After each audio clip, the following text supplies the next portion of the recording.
உங்களை நேசிக்கிற நல்ல தகப்பனே, உங்களுக்கு நன்றிப்பா. இந்த நாளிலே உங்களுடைய வல்லமையையும் உங்களுடைய பராக்கிரமத்தையும் அறிவிக்கும்படிக்கு அடிமை கொண்டு வந்ததுக்காக உங்களுக்கு ஸ்தோத்திரம். நீங்கள் பேசுங்க, நாங்கள் கேட்குறோம். இந்த கேட்கின்ற ஒவ்வொரு தம்முடைய பிள்ளைகளையும் நீர் ஆசீர்வதிக்க வேண்டும் என்று ஜெபிக்கிறேன் ஐயா. உங்களுடைய கருத்திலேயே போடுக்கிறேன். எல்லாருடைய கண்ணீர்கள், கவலைகள், கஷ்டங்கள் தீரும்படிக்கு நாங்கள் ஜெபிக்கிறோம்ப்பா. உங்களுடைய பாரங்களை எடுத்து போடும்படி ஜெபிக்கிறேன் ஐயா. ஆசீர்வதிங்க இயேசுவின் நாமத்தில் நல்ல பிதாவே, ஆமென். கர்த்தருக்கு ஸ்தோத்திரம். அருமையானவர்களே, இந்த நாளிலே உங்களுடைய மத்தியில் தேவனுடைய வார்த்தையை கொடுக்கும்படி வந்திருக்கின்றேன். இந்த செய்தியினுடைய தலைப்பு என்ன அப்படின்னா, விசுவாசிக்கு அடையாளம் பிரதிஷ்டை. ஒரு தேவனுடைய பிள்ளையானாலும் சரி, ஊழியக்காரங்களானாலும் சரி, அவங்களுக்கு என்ன இருக்கணும்னா பிரதிஷ்டை இருக்கணும். பிரதிஷ்டையில் தான் அவங்கள அடையாளம் கண்டுகொள்ள முடியும் என்று வேதத்தில் நம்ம பார்க்கிறோம். பார்த்திங்கன்னா, நீங்கள் மார்க்கு 1வது அதிகாரம் 6வது வசனத்தில் இப்படி சொல்லியிருக்கு. மார்க்கு 1வது அதிகாரம் 6வது வசனம், யோவான் ஒட்டக மயிர் உடையை தரித்து தன் அறையில் வாறுக்கச்சையை கட்டி கொண்டவனாயும் வெட்டுக்கிளியையும் காட்டுத்தேனையும் புசிக்கிறவனாய் இருந்தான் அப்படின்ட்டு எழுதியிருக்காங்க. யோவான் ஸ்நானகனுடைய உடை முதலாவது ஒரு விசுவாசிக்குனாலும் சரி, ஊழியக்காரங்களுக்குனாலும் சரி, அவங்களுடைய பிரதிஷ்டை உடையில் தெரியும். உடையில் தெரியும், உணவில் தெரியும், அவங்களுடைய வாழ்க்கையில் தெரியும். அவங்க யார் அப்படிங்கிறது தெரியும்னா அதுக்கு ஒரு பிரதிஷ்டை இருக்க வேண்டும். இந்த நாளிலே யோவான் ஸ்நானகனுடைய பிரதிஷ்டை என்ன அப்படின்னா, அவர் உடையிலே நம்ம அவருடைய பிரதிஷ்டை நம்ம பார்க்கின்றோம். அவர் எப்படிப்பட்டவராக இருக்கின்றார்னா, ஒட்டக மயிர் உடையை அவர் அணிந்திருக்கிறார். அறையிலே ஒரு வார்க்கச்சையை கட்டியிருக்கிறார். காட்டுத்தேனும் வெட்டுக்கிளியும் அவருடைய உணவாக இருக்கின்றது என்று பார்க்கின்றோம். இன்றைக்கு அருமையானவர்களே, நம்முடைய வாழ்க்கையில் நமக்கு அடையாளம் நம்முடைய உடையிலே நம்ம இருக்க வேண்டும். தேவனுக்கு ஒரு பிரியமான ஒரு ஆடையை நம்ம அணிய வேண்டும் அவருடைய பிள்ளைகளாக. அடுத்து 1 ராஜாக்கள் 1:8 ஒருத்தருடைய பிரதிஷ்டை என்ன அப்படின்னு பாருங்கள். 1 ராஜாக்கள் 1வது அதிகாரம் 8வது வசனத்தில், எலியா என்பவர் அவர் எப்படிப்பட்ட உடையில் அவர் பிரதிஷ்டையாக இருந்தார் அப்படின்னு அதில் போட்டிருக்கு. 1 ராஜாக்கள் 1 அதிகாரம் 8வது வசனத்தில் அவருடைய பிரதிஷ்டை என்ன அப்படின்னா, அவரும் இதே மாதிரி வார்க்கச்சை அணிந்தவராய் அவர் காணப்படுகின்றார் அப்படின்னு சொல்லி இந்த நாளில் அவங்க எலியா தீர்க்கதரிசியும் அவருடைய உடையில் தான் அவருடைய பிரதிஷ்டையை நம்ம பார்க்கின்றோம். இன்றைக்கி நம்முடைய வாழ்க்கையினுடைய பிரதிஷ்டை என்ன? எதை வைத்து நம்ம கிறிஸ்தவர்கள் என்று அடையாளம் கண்டுகொள்கிறார்கள்? நம்ம யார் அப்படிங்கிறது எப்படி மற்றவங்களுக்கு தெரிகின்றது என்பதை ஈஸியாக கண்டுகொள்ளக்கூடிய நிலையிலே நம்ம இன்றைக்கு வாழ்ந்து கொண்டு இருக்கின்றோம். உண்மையாகவே நம்ம ஆலயத்துக்கு போகும்போது கையிலே வேதாகமத்தை வைத்து கொண்டு போகின்றோம். அதை எல்லாரும் பார்க்கின்றார்கள். இவர்கள் கிறிஸ்தவர்கள் ஆலயத்துக்கு போய்கிட்டு இருக்காங்க அப்படின்னு சொல்லி கேட்கக்கூடிய மக்களாக நம்ம இருக்கின்றோம். அது உண்மைதான். அதான் அதனுடைய பிரதிஷ்டை. யோவான் ஸ்நானனை பார்த்து கேட்குறாங்க. யோவான் 1 அதிகாரம் 19வது வசனத்தில் அவங்க கேட்குறாங்க பாருங்கள். யோவான் 1வது அதிகாரத்தில் 19வது வசனத்தில் கேட்குறாரு. யோவான் ஸ்நானனை பார்த்து, நீர் கிறிஸ்து அல்ல, எருசலேமிலிருந்து யூதர்கள் ஆசாரியரையும் லேவியரையும் யோவானிடத்தில் அனுப்பி நீர் யார் என்று கேட்டபொழுது 20 அவர் மறுதலியாமல் அறிக்கையிட்டதும் அன்றி நான் கிறிஸ்து அல்ல என்றும் அறிக்கையிட்டான். அந்த யோவான் 1 அதிகாரம் 21 அப்பொழுது அவர்கள், பின்ன யார், நீர் எலியாவா என்று கேட்டார்கள். அதற்கு அவன் அல்ல என்றான். நீர் தீர்க்கதரிசியானவரா என்று கேட்டார்கள். அதற்கும் அல்ல என்றான். ஏனென்றால் எலியா போன்றதான எலியா தீர்க்கதரிசி ஐயாவுடைய உடையை போல யோவான் ஸ்நானகனுடைய ஆடையும் இருந்திருக்கின்றது. அதனால தான் யோவான் ஸ்நானகனை பார்த்து அவங்க கேட்காங்க, நீர் எலியாவா? யாருன்னே எங்களுக்கு தெரிய மாட்டேங்குதே.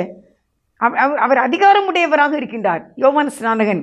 எலியாவு 450 தீர்க்கதரிசிகளை கொன்று வானத்தில் இருந்து அக்கினியை இறக்கி பலிபீடத்தையும் அதனுடைய வைக்கின்ற எல்லா பலிகளையும் அக்கினியினால் சுட்டரிக்கக்கூடியவராக எலியா அன்றைக்கு ஒரு முரட்டு தீர்க்கதரிசியாக, முரட்டு விசுவாசியாக காணப்பட்டார். நான் எலியா ஐயாவை நினைக்கும் போது எனக்கு அப்படி தான் இருக்கும். அவர் ஒரு முரட்டு பக்தி. எலியாவுக்கு ஒரு முரட்டு விசுவாசம். இறந்து போன குழந்தையை உயிர்ப்பிக்கின்றார். அதற்கு முன்னால அது பழைய ஏற்பாடு பிரமாணத்தில் அப்படி யாருக்கும் நடக்கலை. புதிய ஏற்பாட்டு பிரமாணத்தில் ஆண்டவரும் எழுப்பியிருக்காங்க இறந்தவங்களை, பேதுரு ஐயா எழுப்பியிருக்காங்க. ஆனால் பழைய ஏற்பாட்டு பிரமாணத்தில் இறந்தவங்களை எழுப்பினது யாருமே இல்லை. ஆனால் எலியாவுக்கு தேவன் மேலே இருந்ததான அந்த பக்தி முரட்டு பக்தின்னு சொல்லலாம், அது முரட்டு விசுவாசம்னு சொல்லலாம். அவருடைய ஆடையை போல இவர் யோவான் ஸ்நானகன் அணிந்திருந்தார். அவரை ஸ்நாபக அருளப்பர் என்று சொல்வார்கள். அவர் எப்படி இருந்தார் அப்படின்னா, அவருடைய முதல் பிரசங்கமே என்ன சொன்னார் தெரியுமா? மனம் திரும்புங்கள், பரலோக ராஜ்யம் அவர்களுடையது. அதுக்கு பிறகு அவர் கேட்குறாரு, அவரிடத்திலே ஞானஸ்நானம் எடுக்க அநேகர் போகின்றார்கள். அப்போ அவர் கேட்காரு, விரியன் பாம்பு குட்டிகளே, உங்களுக்கு இந்த வழியை காட்டுறது யாரு? ஏன்னா இதுவரைக்கும் யாருமே ஞானஸ்நானம் கொடுக்கல. இதுதான் முதல் தடவையாக புதிய ஏற்பாட்டில் ஞானஸ்நானம் என்பதே இப்போ தான் வருகின்றது. அதை செய்தவரும் யோவான் ஸ்நானகன் ஐயா தான். அவர் தீவிரமாக அவர் மக்களை பார்த்து கேட்கின்றார், இப்படி நீங்கள் ஞானஸ்நானம் கொடுக்க எல்லாரும் வரும்போது கேட்குறாரு, விரியன் பாம்பு குட்டிகளே, உங்களுக்கு இதை சொல்லி கொடுத்தது உங்களுக்கு யாரு அப்படின்னு கேட்குற அளவுக்கு அவர் பயங்கரமான ஒரு பலன் உள்ளவராக அந்த நாட்களிலே அவர் காணப்படுகின்றார். பிரியமானவர்களே, அது என்ன அப்படி சொல்லலாம்னா அவங்களுடைய பிரதிஷ்டை தான்.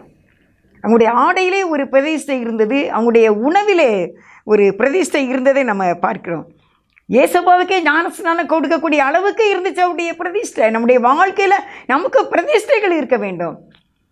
நம்ம இப்படி தான் இருக்கணும், நம்ம இப்படி தான் ட்ரெஸ் பண்ணணும், இப்படி தான் நம்ம சாப்பிடணும், ஜனங்கள் மத்தியிலே நம்ம இப்படி தான் வாழணும் அப்படிங்கிற ஒரு பிரதிஷ்டை நம்மள காணப்பட வேண்டும். நம்ம யார் என்பதை மற்றவர்களுக்கு தெரியக்கூடிய அளவுக்கு, நீ விசுவாசி, இவங்க ஊழியக்காரங்க, இவங்க ஆண்டவருடைய பிள்ளை, இவங்க தீர்க்கதரிசி, இவங்க ஒரு போதகர், இவங்க ஒரு பாஸ்டர் அப்படிங்கிறது தெரியணும்னா, இவங்க ஒரு குருவானவர் அப்படின்னு தெரியணும்னா அதுக்குடைய அடையாளங்கள் அந்த ஆடையிலே காணப்படுகின்றது. அருமையானவர்களே, இன்றைக்கி உங்களுக்கு நான் சொல்லிக் கொண்டிருக்கின்றேன், பிரதிஷ்டை என்பது அவசியமான ஒன்றாக இருக்கின்றது.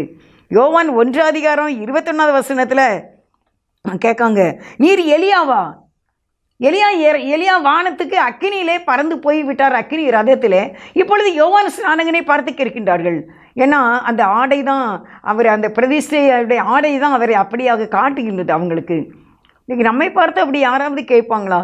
நீங்கள் இந்த மாதிரி ஒரு தீர்க்கதரிசியா, முன்காலத்தில் இருந்தவங்களை போல உள்ள ஒரு நீங்கள் ஊழியக்காரங்களா அப்படின்னு நம்முடைய கேட்குற அளவுக்கு நம்மளுடைய உடையிலே பிரதிஷ்டை இருக்கா, நம்முடைய உணவில் பிரதிஷ்டை இருக்கா அப்படின்னு சொல்லி கர்த்தர் இன்றைக்கு நம்மளை பார்த்து கேட்கின்றார். அருமையானவர்களே, இன்றைக்கி நான் உங்களுக்கு ஒரு சம்பவத்தை உங்களுக்கு நான் சொல்ல விரும்புகின்றேன். 2 ராஜாக்கள் 1வது அதிகாரத்தில் 13வது இதில் ஒரு காரியம் இருக்குது, பார்த்துக்கோங்க. அதை உங்களுக்கு நான் இன்றைக்கி சொல்ல ஆசைப்படுகின்றேன். அவருடைய கிருபையினால், ஆண்டவருடைய கிருபையினால். 2 ராஜாக்கள் 13வது அதிகாரம், தீர்க்கதரிசி ஒருவர். 1 ராஜாக்கள் 13 அதிகாரத்தில் தீர்க்கதரிசி ஒருவர் ஒருவர்கிட்ட ஆண்டவர் சொல்கிறார், நீ என்ன எங்கேயுமே நீ என்ன செய்யக்கூடாது, நீ சாப்பிடக்கூடாது அப்படின்னு சொல்லி அவருக்கு ஒரு அடையாளம் கொடுக்கப்படுகின்றது. ஆனால் அவர் என்ன செய்கிறார், அவருடைய பிரதேசத்தில் என்ன அப்படின்னா 1 ராஜாக்கள் 13:8 தேவனுடைய மனுஷன் ராஜாவை நோக்கி, நீர் எனக்கு உம்முடைய வீட்டில் பாதி கொடுத்தாலும் நான் உம்முடைய வருவதும் இல்லை, இந்த ஸ்தலத்தில் அப்பம் புசிப்பதும் இல்லை, தண்ணீர் குடிப்பதும் இல்லை. ஏனென்றால் 1 ராஜாக்கள் 13:9 ஏனென்றால் நீ அப்பம் புசியாமலும் தண்ணீர் குடியாமலும் போன வழியாய் திரும்பாமலும் இருவென்று கர்த்தர் தம்முடைய வார்த்தையால் எனக்கு கட்டளையிட்டிருக்கிறார் என்று சொல்லி அவன் வேறு வழியாய் போய்விட்டான் அப்படின்னு எழுதியிருக்கு. ஒரு தீர்க்கதரிசிக்கு ஆண்டவர் சொல்கிறார், நீ எந்த இடத்துக்கு போறியோ அந்த இடத்துல நீ என்ன செய்யக்கூடாது, அப்பம் புசிக்கக்கூடாது, தண்ணியை குடிக்கக்கூடாது, நீ என்ன செய்யக்கூடாது, அங்கே தங்கியிருக்கக்கூடாது, நீ போன எந்த பாதையோ அந்த பாதையிலையும் நீ போகக்கூடாது, நீ வேறு வழியாக நீ வந்துடணும் அப்படின்னு சொல்கிறார். ஆனால் நடுவில் என்ன அப்படின்னா ஒரு கிழவனான ஒரு தீர்க்கதரிசி அதில் வாரார். நீங்கள் அதை வாசித்தீங்கன்னா தெரியும். 1 ராஜாக்கள் 13 அதிகாரம். அதை அவ்வளோத்தையும் நான் எடுத்து சொல்லணும்னா எனக்கு டைமே முடிஞ்சிரும் பார்த்துக்கிடுங்க. அதனால் முக்கியமான மேட்ரை மட்டும் உங்களுக்கு சொல்கிறேன். அவர் வழியிலே வந்து கொண்டு இருக்கின்றார். அந்த வழியாக வராமல் இன்னொரு வழியாக அவர் போய்கொண்டு இருக்கும் பொழுது ஒரு கிழவனான ஒரு தீர்க்கதரிசி அந்த ஊரில் இருந்தவன் இந்த காரியத்தை கேள்விப்படுகின்றான். என்ன அப்படின்னா, இது மெயின் எப்படி இது வெளியே தெரிய வந்துச்சு அப்படின்னு சொன்னால், யெரொபெயாம் என்ற ஒரு ராஜா வந்து பலிபீடத்திலே பலி செலுத்தும் பொழுது அவர் அதை செய்யக்கூடாது அப்படின்னு சொல்லி தேவனுடைய மனுஷன் கர்த்தருடைய சமூகத்தை நோக்கி வருந்தி விண்ணப்பம் செய்து அந்த ராஜாவுடைய கை அப்படியே நிற்கும்படி கட்டளையிட்டான். யாரு? இந்த தீர்க்கதரிசி யெரொபெயாம் என்கிற ராஜாவுடைய கையை வந்து அவன் வந்து பலி செலுத்த போகும்போது நீ பலி செலுத்தக்கூடாது அப்படின்னு சொன்ன உடனே அந்த கை வந்து அப்படி அது 1 ராஜாக்கள் 13:4 இருக்குது. பெத்தேலில் இருக்கிற அந்த பலிபீடத்துக்கு எதிராக தேவனுடைய மனுஷன் கூறிய வார்த்தையை ராஜாவாகிய யெரொபெயாம் கேட்டபோது அவனை பிடிங்கள் என்று தன் கையை பலிபீடத்தில் இருந்து நீட்டினான். அவனுக்கு விரோதமாய் நீட்டின கை தன்னிடமாக முடக்கக்கூடாதபடிக்கு மரத்து போயிற்று. தேவனுடைய மனுஷன் கர்த்தருடைய வார்த்தையால் குறித்திருந்த அடையாளத்தின்படியே பலிபீடம் வெடித்து சாம்பல் பலிபீடத்தில் இருந்து அது கொட்டுண்டு போயிற்று. அவன் அந்த பெத்தேலில் இருக்கிற அந்த பலிபீடத்துக்கு எதிராக தேவனுடைய மனுஷன் கூறியதுக்கு விரோதமாக தன்னுடைய கையை நீட்டுகிறார் யெரொபெயாம் என்கிற ராஜா. அப்பொழுது இந்த தீர்க்கதரிசி அவர் தன்னுடைய கையை நீட்டினான் அவனுக்கு விரோதமாக. உடனே அந்த நீட்டின கையை மடக்க முடியாமல் அந்த கை அப்படியே நின்றுட்டாமா இந்த யெரொபெயாம் ராஜாவுக்கு. இது அந்த நாளிலே அந்த ஊரிலே அங்கே எல்லாமே அது பரவி விட்டது. அந்த பரவி விட்ட உடனே அந்த ராஜா சொல்கிறாரு. இப்போ அவர் கை திருப்பி ஜெபம் பண்ணுறாங்க. இந்த தீர்க்கதரிசி திருப்பி ஜெபம் பண்ண உடனே அந்த கை வந்து சரியாயிருது. உடனே அவன் சொல்கிறான், நீ சாப்பிடு, நீங்கள் சாப்பிடுன்னு சொல்கிறாங்க அந்த ராஜா. ஆனால் தேவனுடைய கண்டிஷன் என்ன? ஆண்டவர் சொன்ன பிரதிஷ்டை என்ன அப்படின்னா, நீ அப்பம் புசியாமலும் தண்ணி குடியாமலும் நீ போன வழியாக வராமலும் வேறு வழியாக நீ வந்துடணும் அப்படின்னு சொல்லியிருக்காங்க. ஆனால் இதை கேள்விப்பட்டதானே அப்படி சொல்லிட்டு அவன் அந்த ராஜா விட்டு கடந்து வாரான். வந்து கொண்டு இருக்கும்போது அந்த ஊரில் உள்ள ஒரு கிழவனான ஒரு தீர்க்கதரிசி அவர் வந்து சொல்கிறாரு, இல்லை அப்படிலாம் இல்லை, நீ கண்டிப்பாக என் வீட்டுக்கு வரணும், நீ என் வீட்டுக்கு வந்து நீ சாப்பிட தான் செய்யணும் அப்படின்னு சொல்லி அவரை வருந்தி பார்த்து கூட்டிகிட்டு போகிறார். அது வந்து அந்த 1 ராஜாக்கள் 13:21 இருக்குது. அவன் யூதாவிலிருந்து வந்த தேவனுடைய மனுஷனை பார்த்து சத்தமிட்டு, உன் தேவனாகிய கர்த்தர் உனக்கு, அதாவது அவன் தண்ணீர் குடிக்கிறதுக்கு தண்ணீர் கொடுத்து அவன் சாப்பிட்டுட்டு அந்த இடத்துல அப்போ 21 சொல்கிறாரு, தேவனாகிய கர்த்தருடைய சத்தத்தை மீறிட்ட. 1 ராஜாக்கள் 13:22 அப்பம் புசிக்கவும் தண்ணீர் குடிக்கவும் வேண்டாம் என்று அவர் விலக்கின ஸ்தலத்துக்கு நீ திரும்பி அப்பம் புசித்து தண்ணீர் குடித்தபடியினால் உன்னுடைய பிரேதம் உன் பிதாக்களின் கல்லறையிலே சேருவதில்லை என்று கர்த்தர் சொல்கிறார் என்றான். அவன் போஜனமான பண்ணி முடித்த பின்பு அந்த தீர்க்கதரிசியை திருப்பி கொண்டு வந்தவன் அவனுக்கு கழுதின் மேல் சேணம் வைத்தான். அப்பம் புசியாமல் தண்ணீர் குடியாமல் என்பதுதான் தேவன் அவனுக்கு கொடுத்த பிரதிஷ்டை. ஆனால் இந்த ஒரு கிழவனான ஒரு தீர்க்கதரிசி வந்து அவரை சந்திக்கிறார். அது 1 ராஜாக்கள் 13:11 இருக்குது. கிழவனான தீர்க்கதரிசி பெத்தேலில் இருக்கிறவன் அவன் வந்து சொல்கிறான், இல்லை நீ எங்கள் வீட்டுக்கு வந்து நீ எங்களோட இருந்து நீ சாப்பிடணும் அப்படின்னு சொல்லி பொய் சொல்லி அவனை கம்பல் பண்ணி சாப்பிட வச்சிடுறான். இல்லை உங்களுக்கு நான் என்ன சொல்ல வரேன் அப்படின்னா, கர்த்தர் நமக்கு சொன்னதில் அந்த பிரதிஷ்டையில் நம்ம கவனமாக இருக்க வேண்டும். கர்த்தர் நமக்கு கொடுத்த பிரதிஷ்டையிலிருந்து அவருக்கு நமக்கு கொடுத்த ஆர்டரில் இருந்து அந்த கட்டளையில் இருந்து நம்ம மீறாதபடிக்கு மிகுந்த ஜாக்கிரதை உள்ளவர்களாக இருக்க வேண்டும். ஆனால் இந்த தீர்க்கதரிசி வரும் வழியிலே அங்கே ஒரு சிங்கம் அவனை கொன்று போட்டதாக வேதத்தில் எழுதப்பட்டிருக்கிறது. அருமையானவர்களே, இந்த 1 ராஜாக்கள் 13வது அதிகாரத்தில் 24வது வசனத்தில் அவன் போன பிற்பாடு வழியிலே ஒரு சிங்கம் அவனுக்கு எதிர்பட்டு அவனை கொன்று போட்டது. அவன் பிரேதம் வழியிலே கிடந்தது. கழுதை அதன் அண்டையிலே நின்றது. சிங்கமும் பிரேத தண்டையிலே நின்றது. அந்த வழியை நடந்து வருகிற மனுஷர் வழியிலே கிடக்கிற பிரேதத்தையும் பிரேத தண்டையிலே நிற்கிற சிங்கத்தையும் கண்டு கிழவனான தீர்க்கதரிசி குடியிருந்த பட்டணத்திலே வந்து சொன்னார்கள். கர்த்தருடைய அடுத்த வசனத்தில் இருக்குது, கர்த்தருடைய வாக்கை அவன் மீறி விட்டான், அந்த பிரதிஷ்டையை அவன் மீறி விட்டான். அதனால் அவன் வழியிலே அந்த ஒரு சிங்கம் அவனை கொன்று போட்டதாக நம்ம பார்க்கின்றோம். இன்றைக்கு கர்த்தர் நம்முடைய வாழ்க்கையில் நமக்கு கொடுத்த பிரதிஷ்டையில் நம்ம மிக கவனமாக இருக்க வேண்டும். பிரதிஷ்டையில் ரொம்ப கவனம் தேவை. பிரதிஷ்டையை நம்ம பண்ணுகிற பிரதிஷ்டையை நம்முடைய ஆண்டவருக்குள்ளே நம்ம பண்ணுகிற பொருத்தனையை நம்ம மீறாதபடிக்கு கர்த்தர் நம்மை காத்துக்கொள்ள வேண்டும். அதற்காகவே நம்ம ஜெபம் செய்ய வேண்டும். நம்முடைய அழைப்பு வேறு. ஒரு தீர்க்கதரிசினா ஒரு ஊழியக்காரங்கன்னா அதுக்குன்னு ஒரு பிரதிஷ்டை இருக்குது. தீர்க்கதரிசிக்குன்னா அதுக்கு ஒரு பிரதிஷ்டை இருக்குது, அதுக்கு ஒரு அடையாளம் இருக்குது. அந்த அடையாளத்திலே அவர்கள் தெளிவாக இருக்க வேண்டும். தெளிவாக இருக்க வேண்டும். ஒரு தீர்க்கதரிசிக்குனாலும் ஒரு ஊழியக்காரங்களுக்குனாலும் ஒரு பாஸ்டருக்குனாலும் அடையாளம் என்ன? அவங்களுடைய ஆடையிலே அவர்களை கண்டுபிடித்து விடலாம். அவர்கள் எப்படிப்பட்ட ஆடை அணிந்திருக்கின்றார்கள், அவங்களுடைய ஃபேஸ் எல்லாம் பார்த்தாலே தெரிஞ்சிடும் இவங்க ஒரு பாஸ்டர் தான், இந்த அம்மா ஒரு ஊழியக்காரங்க தான் அப்படின்னு தெரிகிற அளவுக்கு நம்முடைய ஜீவியம் இருக்க வேண்டும். நம்முடைய உணவிலே அப்படிப்பட்ட ஒரு பிரதிஷ்டை இருக்க வேண்டும். அடுத்து நீங்கள் அப்போஸ்தலர் 9வது அதிகாரம் அதில் 11வது வசனத்தில் என்ன அப்படின்னா, அப்போஸ்தலர் நடவடிக்கைகள் 9வது அதிகாரம் 11ஆம் வசனத்தில் பவுல் என்பவர் ரொம்ப தேவனுடைய பிள்ளைகளை அவர் கொலை செய்வதற்கு அவருடைய வஸ்திரங்களை காக்கக்கூடிய அந்த கடிதங்களை வாங்கி கொண்டு போகிறவராக இருக்கின்றார். ஆனால் தேவன் ஒரு நாள் அவரை சந்தித்து விட்டார். அப்படி அந்த சந்திக்கும் போது அனனியாங்கிற தீர்க்கதரிசிட்ட சொல்கிறாரு, அனனியாவே நீ பவுலின் இடத்துல போய் அவனுக்காக ஜெபம் பண்ணு அப்படின்ட்டு.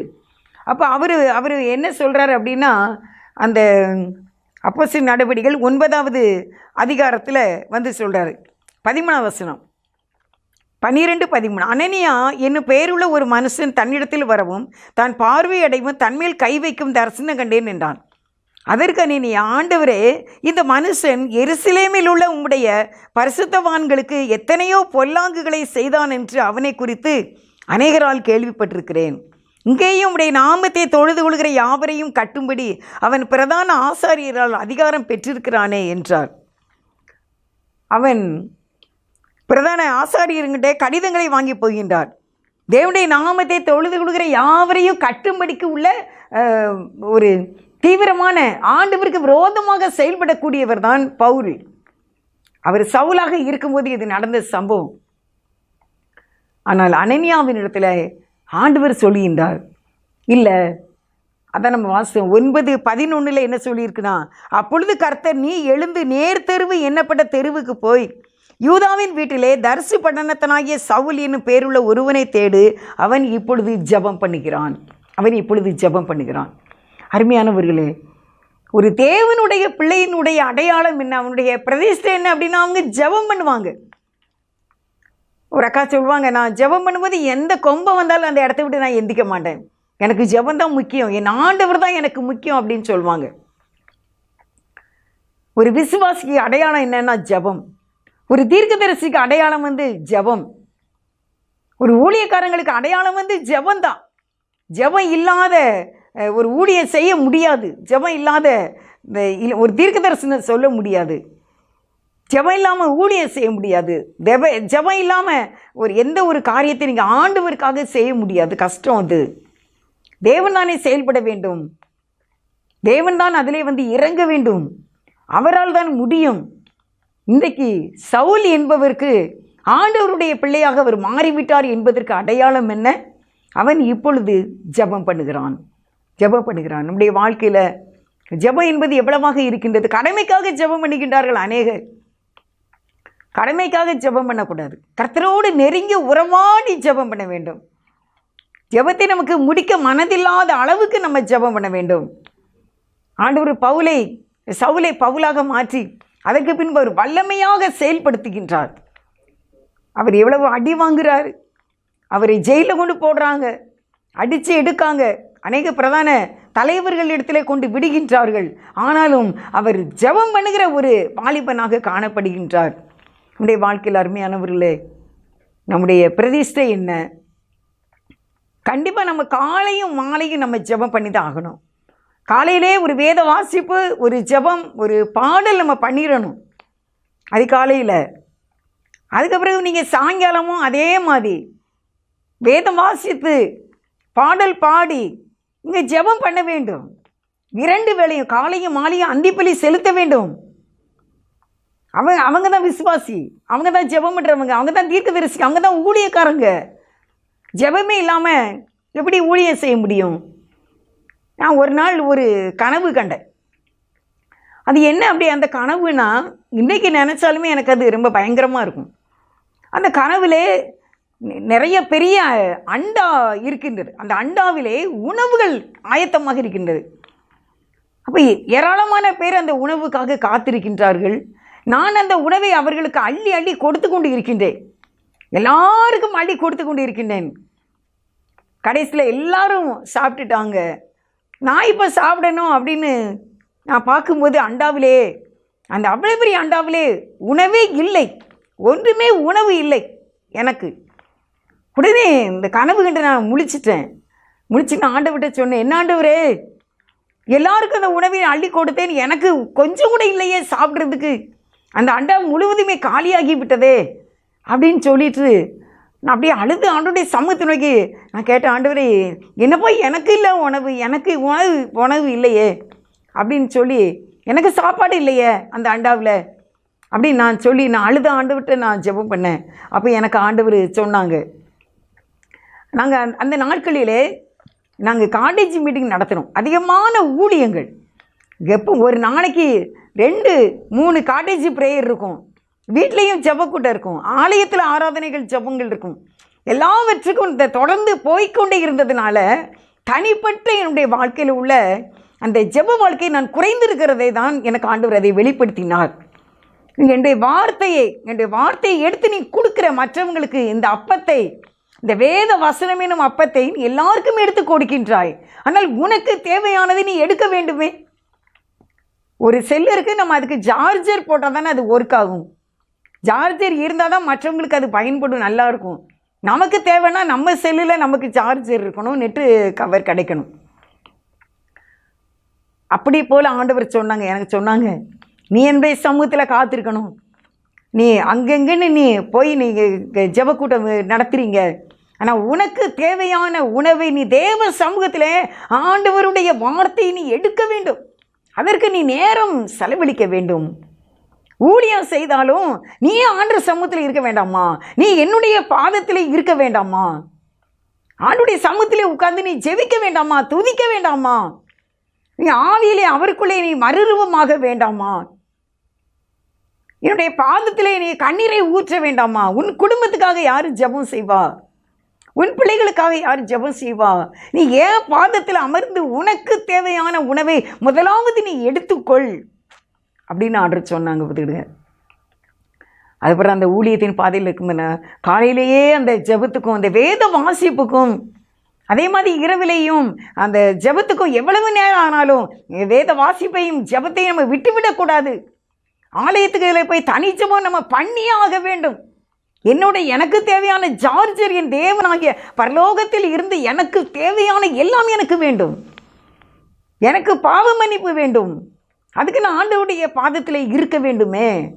அவரிடத்திலிருந்து நான் பெற்றுக்கொண்டால் தானே மற்றவர்களுக்கு நான் என்னால் கொடுக்க முடியும். இந்த வெறுமையான அண்டாவை நான் பார்த்த இது நிறைய ஆண்டுகள் ஆயிற்று, பல வருடங்கள் ஆயிற்று. ஆனால் இன்றைக்கும் எனக்கு அதை மறக்க முடியாது. நான் தனித்து உட்கார்ந்து ஆண்டவருடைய பாதத்தில் ஜெபிக்க நான் அமரும் பொழுதெல்லாம் இந்த வெறுமையான அண்டாவை நான் நினைப்பேன். ஆண்டவரே, என்னுடைய அண்டா நிறைந்திருக்க வேண்டும், என் பாத்திரம் நிரம்பி இருக்க வேண்டும், எனக்குள்ளே தேவனுடைய அபிஷேகம் இருந்து கொண்டே இருக்க வேண்டும், எனக்குள்ளே தேவனுடைய வல்லமை இருந்து கொண்டே இருக்க வேண்டும், என் தேவனுடையதான கிருபைகள் எனக்குள்ளே நிறைந்து வழிந்து கொண்டு இருக்க வேண்டும், தேவனுடைய வார்த்தை எனக்குள்ளே நிறைந்து இருக்க வேண்டும். அப்படியானால் அதைத்தான் நான் மற்றவர்களுக்கு கொடுக்க முடியும். அதிலிருந்து கண்டிப்பாக ஆண்டவருடைய கிருபையினால, இதை நான் பெருமைக்காகலாம் சொல்லலை, ஆண்டவருடைய பிள்ளைகள் விசுவாசியானாலும் தீர்க்கதரிசியானாலும் ஊழியக்காரங்களானாலும் தனித்த ஜெபம் நமக்கு கண்டிப்பாக தேவை என்பதை உங்களுக்கு நான் சொல்லி கொண்டு இருக்கின்றேன்.